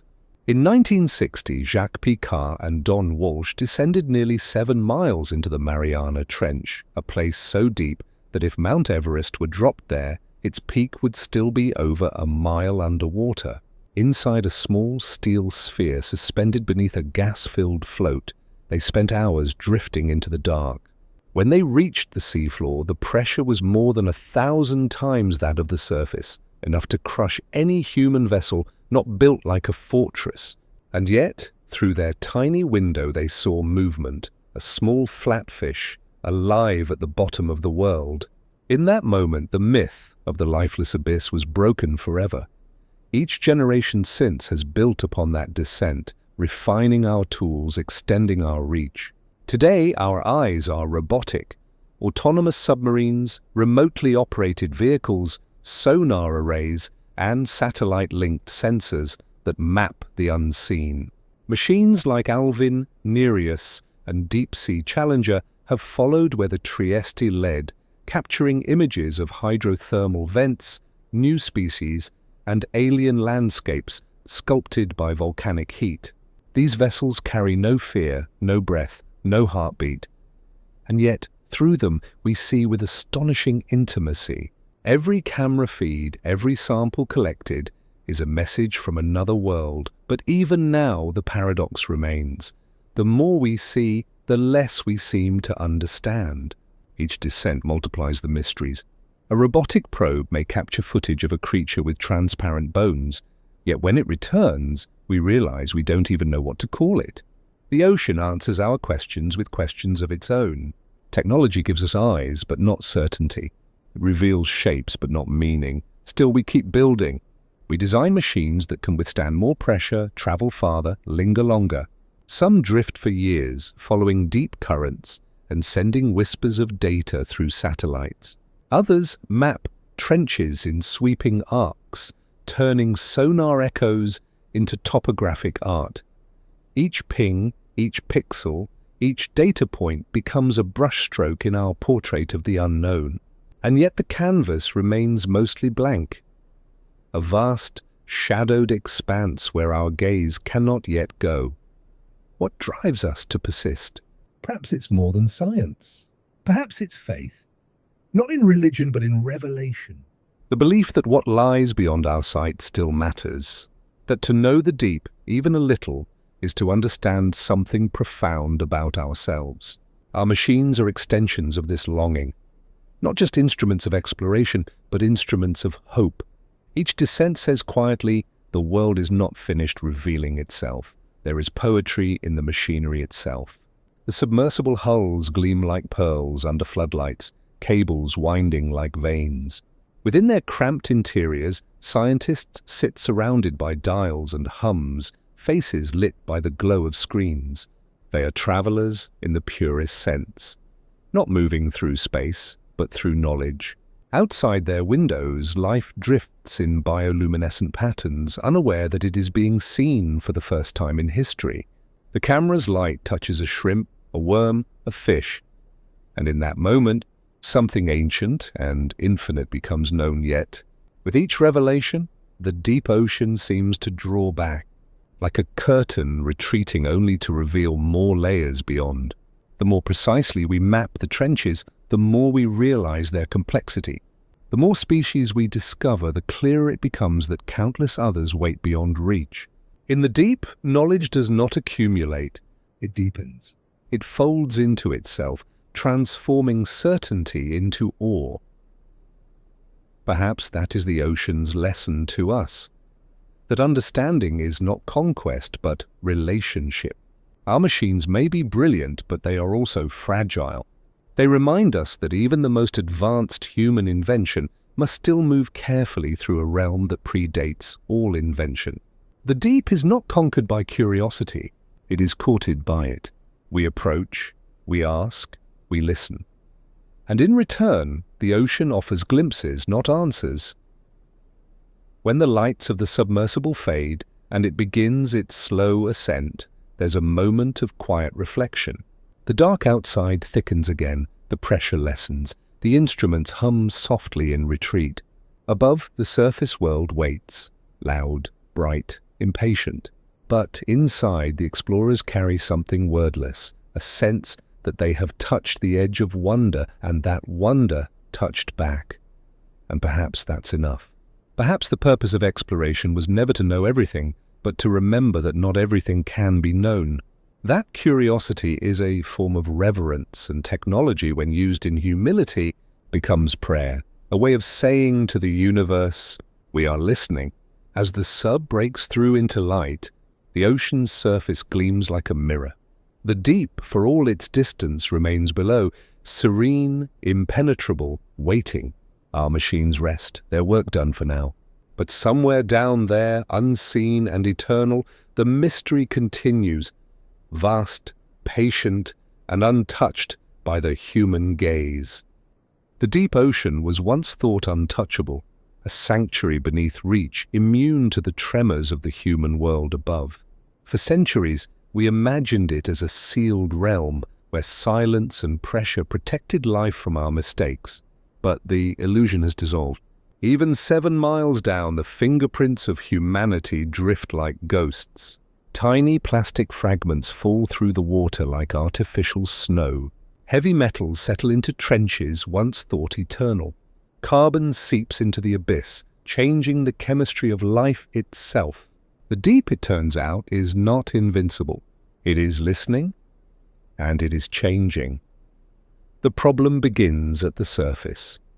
Always at the surface. Every discarded bottle, every invisible microbead, every unseen current begins its descent. Plastic never truly disappears. It simply grows smaller, lighter, more insidious. What was once a wrapper or a thread of clothing becomes a dust of polymers that sinks through the ocean in a slow, shimmering fall. Scientists call it marine snow. Under the microscope it looks beautiful, flecks of color suspended like galaxies. But beauty here is deceptive. These particles carry chemicals that poison plankton, block sunlight, and enter the food chain cell by cell. In the stomachs of deep-sea amphipods thousands of meters down, we have found the same synthetic debris that drifts in urban rain, even in the Mariana Trench. The world's deepest scar, plastic bags, cling to rock walls. There is no away in the ocean. Everything we release, carbon, toxins, waste, finds its way back, drawn by currents older than civilization. What was once an ecosystem of unbroken cycles now bears the imprint of linear consumption. Use, discard, forget. The deep remembers what we choose to forget. But pollution is only one face of a larger hunger. As our technologies improve, so too does our reach. We have learned not only to explore the deep, but to exploit it. Beneath thousands of meters of pressure lie mineral deposits richer than any found on land: cobalt, manganese, nickel, rare earth elements that feed our digital age. Smartphones, electric cars, satellites, all whisper the same question to the ocean: what more can you give? In response, governments and corporations have begun to plan a new frontier: deep-sea mining. Machines the size of whales are being designed to scrape the seafloor, crushing nodules and vacuuming sediments in a slow-motion storm. To some, it is progress, a way to power green technology, to lessen dependence on land-based mines. But to others, it is an act of profound blindness. The abyssal plains that these machines would disturb have existed in stillness for millions of years. Their creatures evolve at glacial pace. Their sediments hold the slow breath of Earth's past. To disturb them is to rewrite geological history for profit measured in quarters. Even in the name of sustainability, we risk breaking what cannot be repaired. A single mining operation could destroy ecosystems that took epochs to form. The creatures that dwell there, ghostly cucumbers, glass sponges, blind fish, are fragile beyond measure. Many of them remain unnamed. We would erase them before we even know they exist. In this, the paradox of human curiosity is laid bare. We explore to understand, but in understanding, we often consume. The ocean also absorbs our invisible emissions. The carbon dioxide that warms the atmosphere dissolves into seawater, forming carbonic acid. Slowly, silently, this changes everything. The deep's pH has begun to shift, altering the delicate balance that allows shells to form, skeletons to persist, and life to endure pressure. Acidification erodes not only coral reefs, but also the microscopic architecture of the abyss. Calcium carbonate, the mineral backbone of countless species, dissolves in waters that were once stable. For creatures already surviving at the edge of physics, this small chemical change is catastrophic. And yet, these transformations unfold in near silence. The deep does not protest. There are no storms to mark its suffering, no visible scars on the surface. The damage hides in chemical shifts, in absent echoes, in missing voices of whales whose songs no longer carry through polluted soundscapes. The Anthropocene has reached the Hadal zone, and its arrival is quiet. There is a certain cruelty in our detachment. We marvel at the bioluminescent beauty of the abyss, even as we allow its future to dim. We send machines to explore, but not to heal. Our documentaries whisper reverence, but our industries act on hunger. The same curiosity that built submersibles now builds harvesters. The same maps that guided explorers now guide extractors. Knowledge untempered by humility becomes appetite, but it is not too late. Awareness is a kind of light, and light, once kindled, can spread. Some nations have begun to call for moratoriums on deep-sea mining, demanding time to study the ecosystems before disturbing them. International scientists are mapping life in unprecedented detail, cataloguing what exists so that loss cannot claim the unknown without witness. Activists and artists alike are turning their gaze downward, using sound, sculpture, and film to remind us that beauty unseen still deserves protection. The ocean is not a resource. It is a living archive, the memory of the planet written in water and pressure. Every drop of it contains the history of continents, the remnants of stars, the persistence of life.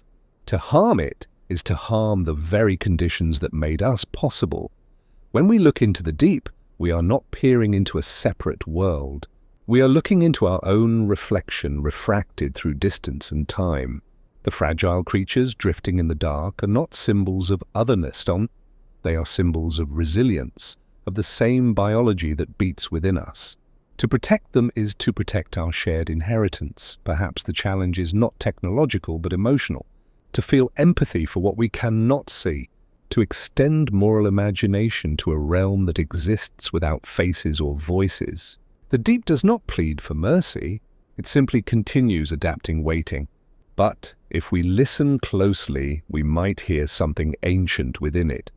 A reminder that knowledge without responsibility is not wisdom, and that exploration without restraint is just another form of conquest. We stand at a threshold. The same tools that can destroy the abyss can also save it. The same machines that scrape the seafloor can be turned to study and restoration. The same curiosity that once led us downward can now lead us inward toward reflection, reverence, restraint.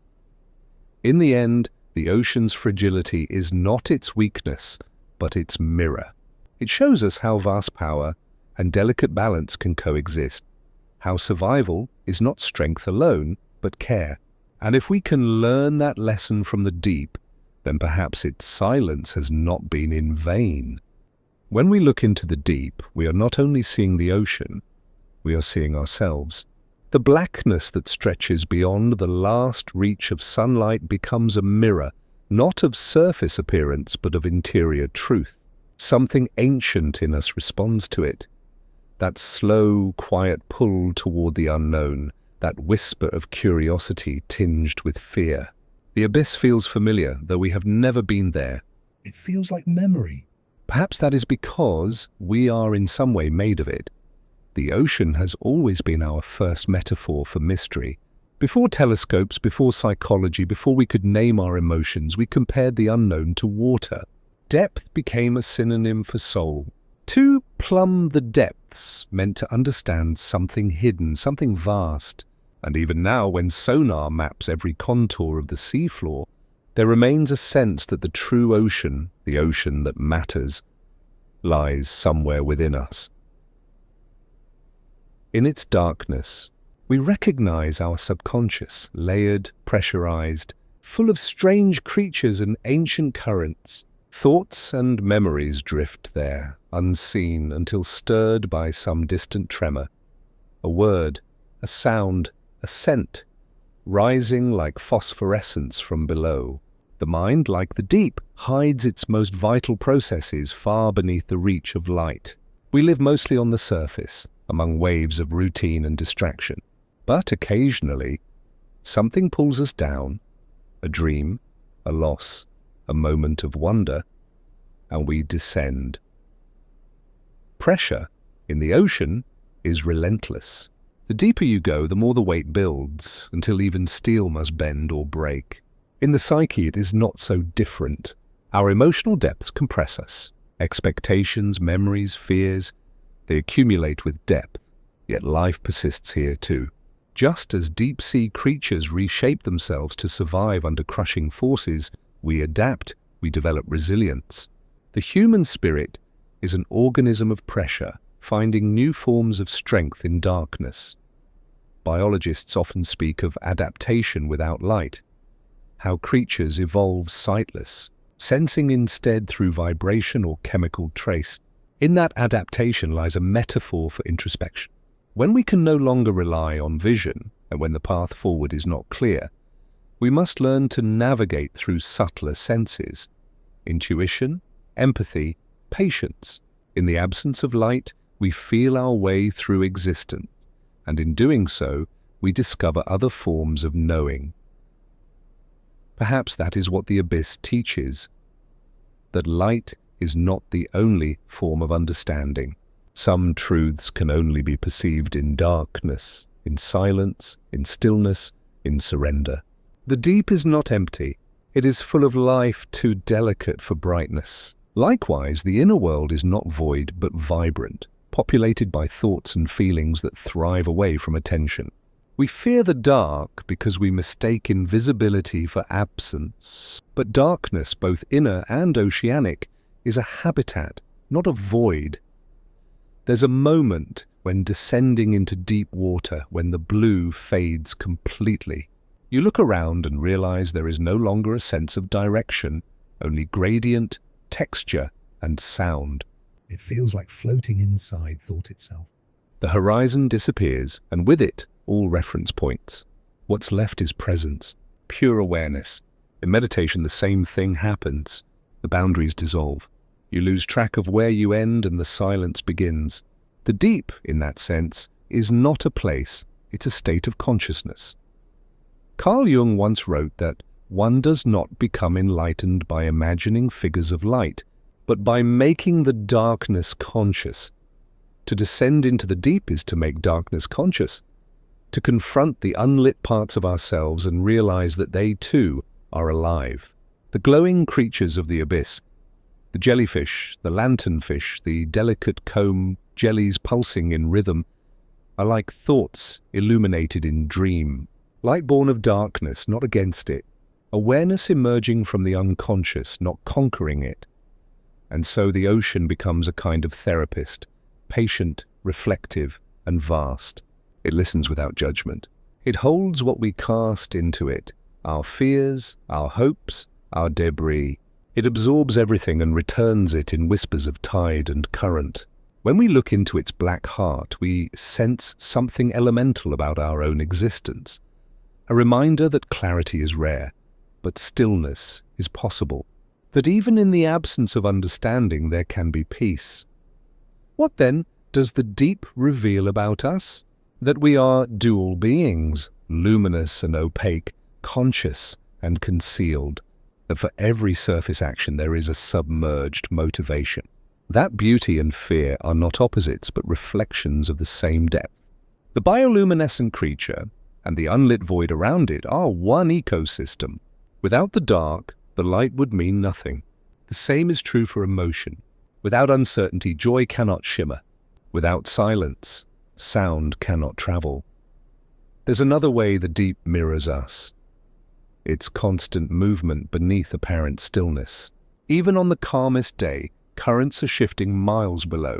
Layers of temperature and density slide past one another, unseen but powerful. Within us, too, invisible currents shape our moods, our choices, our sense of meaning. What looks calm on the surface may hide 1,000 unspoken storms. When we fear the deep, we often fear our own depth. The possibility that within us lies something uncontrollable, unmeasured. But just as the ocean's darkness hides abundance rather than emptiness, our inner shadow can hold creativity, compassion, and renewal. The unknown self is not a monster in the dark. It's the seedbed of becoming. Sometimes, at night, when all is quiet, we feel that pull, a subtle longing, as though something vast and wordless were calling us inward. The same gravity that tugs the tides tugs at thought. We are drawn to reflection, to contemplation, to those moments when our awareness expands beyond the edges of language. The deep is not only external, it's an invitation inward to float within our own consciousness without resistance.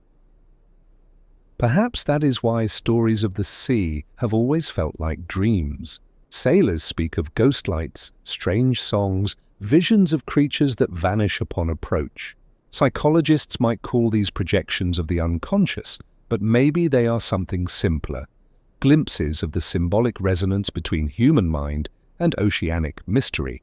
Both are vast, unfathomable, and endlessly generative. Both hold memories older than words. And when we finally surface, when we rise from that inner descent, the world looks different. The light feels sharper, the sky more fragile. We return carrying something invisible but heavy perspective, knowing that beneath every wave of experience lies an ocean of depth that sustains it. Knowing that darkness, far from being the opposite of light, is its partner in creation. So when you stand at the edge of the sea, listen, not just to the water, but to the echo within yourself. The waves repeat a truth older than language, that everything seen floats upon what is unseen, and everything known emerges from what waits below. Perhaps in the end, the deep does not simply mirror us. Perhaps we are the deep, walking on its surface, dreaming of its silence, longing to remember what we already are. There comes a point in every descent when even our instruments begin to fail. Sensors flicker. Sonar returns silence. Cameras register only their own reflection. A faint, trembling light swallowed by nothing. At this edge, science reaches its quietest limit. Not because the questions end, but because the answers dissolve into something larger. Down here, beneath miles of shifting pressure, the boundaries between data and dream blur. The ocean becomes not an object of study, but a presence. Vast, inscrutable, and humbling. The human mind is built to measure, to map, to classify. We trace patterns across the unknown the way light seeks surfaces to reveal. But in the deep, the familiar rules no longer apply. Gravity, temperature, sound, even time itself feels altered. There are currents that take years to complete a single loop, chemical exchanges that move slower than glaciers. If science is a language of precision, then here it begins to stutter. Not from failure, but from reverence. For the first time, our tools must admit their silence. Oceanographers call the deep a data desert, though it teems with life. Each expedition returns fragments, a flicker of movement, a strange chemical trace, an impossible silhouette against the lights of a submersible. For every discovery, a dozen new mysteries appear. We find bacteria that survive on methane, fish with eyes that see heat instead of light, and transparent creatures that use invisibility as defense. But beneath every explanation lies another layer of uncertainty. The deeper we study, the less we can claim to know. This is not defeat, it is invitation. The edge of knowing is not a wall, it's an horizon, one that recedes as we approach. Every revelation folds into a new question, as though the universe itself were designed to keep us curious. The scientist becomes a poet, the data a prayer. What we call limits may only be thresholds into deeper forms of understanding, not the end of knowledge, but the beginning of wonder. We often imagine science as a conquest, a steady march toward complete comprehension. But perhaps that is a misunderstanding. True science, at its most luminous, is not about control, it is about awe, the disciplined astonishment that compels us to ask, again and again, what is this, and how does it exist? The deepest researchers are not merely explorers of facts, they are witnesses to mystery. They work at the seam between what can be proven and what must be felt. In the ocean's depths, this seam becomes literal. Instruments designed for light must learn to see in darkness. Robots built for motion must move slowly, gently in a place where one wrong thrust could stir silt that hides the view for weeks. Here, patience becomes technology. Stillness becomes science. The practice of knowing becomes an act of listening, a kind of faith that what is hidden will reveal itself when it is ready. There's a humility in that, one that modern science sometimes forgets. We like to imagine that knowledge grants power, that understanding means dominion. But the deep teaches otherwise. It shows that comprehension without humility is brittle, that curiosity without reverence becomes greed. To study the abyss is to surrender the illusion of mastery. It reminds us that our theories are scaffolds, not monuments, temporary bridges across the endless. Consider how we measure distance at these depths. There is no direct vision, no solid map. We rely on echoes, sound waves that return distorted, delayed, or not at all. Each measurement is an act of trust, a conversation with something that may not answer. The deeper we send the signal, the longer we must wait for the reply. Knowledge becomes a relationship, not a possession. We learn not through dominance, but through dialogue with the unknown.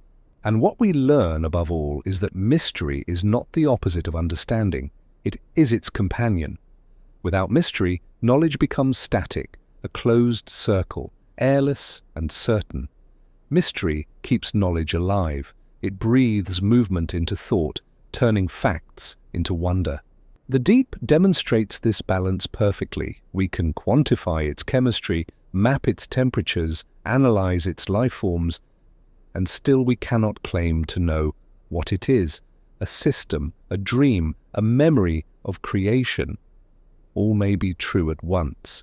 It is tempting to think that science and spirituality are separate languages, one speaking in numbers, the other in metaphor. But in the ocean, they begin to merge. The equations describing thermoclines or salinity gradients become as poetic as verses' elegant expressions of balance and impermanence. And in return, the metaphors of mystery, the abyss as soul, as mind, as origin, find grounding in the tangible. The deep becomes a meeting place for both kinds of knowing, the measurable and the meaningful. The physicist might call it boundary conditions. The poet might call it wonder. Both are speaking of the same experience, the recognition that truth in its purest form cannot be contained. The further we reach into understanding, the more the infinite reveals itself as a partner, not an adversary. The scientist at the edge of the deep is no conqueror. They are a listener at the door of the universe, hearing echoes from beyond comprehension. Perhaps that is why so many explorers describe the deep not as discovery, but as communion. In the dark, surrounded by pressure and silence, one feels the vastness of existence not as something outside, but within. The boundaries between observer and observed dissolve. The scientist is no longer separate from the experiment. They are both part of the same equation, the same unfolding mystery. This is the quiet revelation of the abyss, that knowledge is not the opposite of faith, and curiosity is not the enemy of reverence. They are both expressions of wonder, two hands reaching toward the same unknown. To study the deep is to kneel before infinity, to admit that some truths can be described but never contained, measured but never exhausted. When the instruments fail and the last beam of light disappears, what remains is the same impulse that began it all: the human desire to know, not to own, to feel, not to dominate, to be part of something vaster than comprehension. At that moment, the scientist becomes the dreamer, the data becomes poetry, and the deep becomes both question and answer at once. Maybe this is what the ocean has been, trying to tell us all along, that knowledge and mystery are not rivals but reflections, that the more we learn, the more infinite the unknown becomes. And perhaps that is not failure at all, but grace. The ascent begins almost imperceptibly, a slow drift upward through miles of memory and weight. After so much darkness, light feels foreign, even fragile. It seeps in gradually, a faint shimmer at first, like a thought returning after long silence. The water thins, the pressure lessens. The blue begins to bloom again. We rise, but we are not the same as when we descended. The deep has changed us, not with spectacle, but with stillness. All journeys have their turning point, that quiet recognition that exploration is not about the place reached, but the person returned. The ocean has been our teacher, patient and immense, showing us that to go deeper is also to go inward. Every layer of water mirrored a layer of thought. Every silent creature reflected an unseen part of ourselves. Now, as we move toward the surface, we carry those reflections with us. Pieces of the abyss woven into our breathing. Sunlight filters through in trembling columns, and with it comes the sound of life once more, the distant clicks of dolphins, the rhythmic hum of waves. It is easy to forget, in all our wonder, that this light is the same that began the story of our descent. Beneath the waves lies a world more alien than any planet we've imagined, we said, and the deeper we go, the less we understand. Perhaps that was never a warning, but a promise. Understanding was never the goal. Humility was. The deep reminded us that mystery is not a void to be conquered, but a presence to be respected. Every ascent is an act of translation. The senses adjust, the mind reorients, and what once felt infinite becomes memory. Yet something of the deep refuses to stay below. It lingers in the silence between heartbeats, in the pause before speech, in the quiet awe that remains when words are gone. We may return to daylight, but the darkness comes with us, not as fear, but as depth. We learn that the purpose of descent was never escape, but perspective, to see the world anew. Science brought us instruments to measure, but the journey gave us something harder to quantify. Reverence. It is the simplest kind of wisdom, the understanding that the universe does not exist for us, but with us. The same atoms that form our bones have drifted through ancient seas, fallen through trenches, and risen again in clouds. To know the deep is to remember our inheritance, that we belong to a cycle older than thought. The surface is closer now. Light shatters across the waves like memory breaking into meaning. Above us lies the familiar world, the cities, storms, stories. But below, in the quiet layers we've left behind, life continues as it always has, untouched by our return. The ocean does not end when we stop descending. It goes on, infinite and unseen, reminding us that mystery persists regardless of our awareness. In that there is comfort, that not everything must be known to be beautiful. We emerge slowly, as all ascents must be. Too fast, and we forget what pressure taught us. Too slow, and we risk never returning. There's a delicate balance between holding on to the deep and letting it go, like trying to recall a dream without waking it. The surface comes closer, light fractures into waves, and for the first time in hours, or perhaps lifetimes, we break through, air rushes in.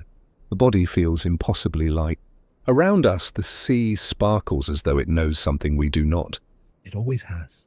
The horizon stretches endlessly, a line between what is known and what waits.